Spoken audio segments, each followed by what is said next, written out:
প্রকৃতি সবসময় আমার কাছে আসলে সেরা।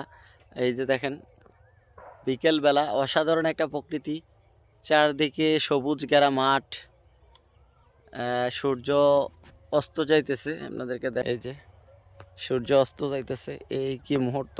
বাহ বাহ, অসাধারণ মুহূর্ত।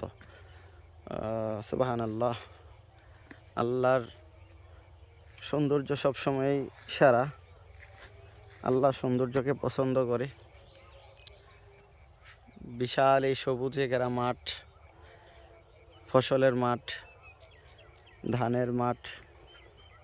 কয়দিন পরে কৃষকের সেই কষ্টে অর্জিত ধান যখন ঘরে উঠবে, তখনই এরা কষ্ট লাঘব হবে সুন্দরভাবে যখন উঠবে। কারণ ধান হওয়ার পরেও অনেক সময় দেখা যায় যে ঝড় তুফানে নষ্ট করে দেয় ধান।